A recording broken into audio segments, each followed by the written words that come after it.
Pasukan tempur RI mengendap di perbatasan Israel, Netanyahu evakuasi IDF. Israel meskipun bertindak sebagai kelompok superior, namun mereka nampaknya punya notis tersendiri pada pergerakan pasukan Indonesia. Kita semua tahu bahwa TNI pun mengirim pasukan perdamaian. Saat ini Indonesia menentang keras aksi eskalasi Israel di Palestina, dan kali ini Indonesia mulai menyusun siasat untuk eskalasi konflik di sana.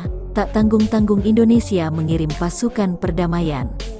Panglima TNI, Jenderal Agus Subianto melepas 120 prajurit pasukan perdamaian, PBB yang tergabung dalam Satuan Tugas Satgas Kontingen Garuda Konga MTF Nations Interim Force in Lebanon. Prajurit yang terdiri dari 32 perwira, 51 bintara, dan 20 tamtama itu diberangkatkan dari Dermaga Komando Lintas Laut Militer Jakarta Utara. Kepada para prajurit, Panglima Agus mengatakan bahwa tugas sebagai pasukan perdamaian PBB bukanlah sesuatu yang asing bagi Indonesia.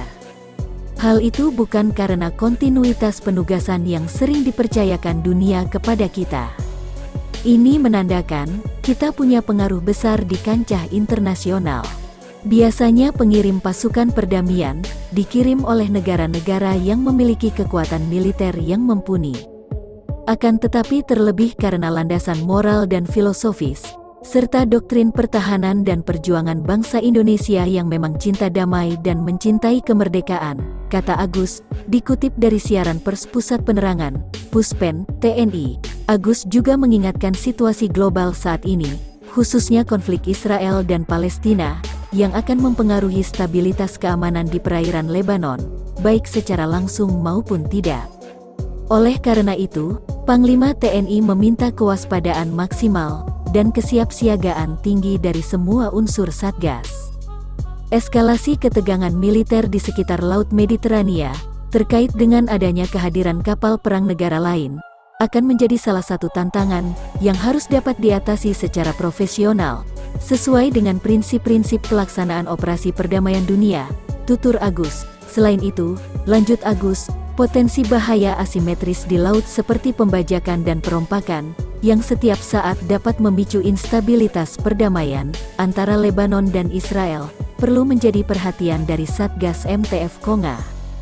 Turut dilibatkan non-ABK 16 prajurit terdiri dari 4 perwira penerbang, pilot dan kopilot, 1 flight engineer, 4 aircrew, 1 perwira kesehatan, 1 perwira intelijen, 1 perwira psikologi, 1 perwira penerangan, 1 perwira hukum, 1 bintara Kopaska, dan 1 bintara penyelam. Para prajurit itu diberangkatkan menggunakan KRI Diponegoro, depan, -365, menggantikan Kri Frans Kaisiepo 368, yang sebelumnya tergabung dalam MTF TNI Konga.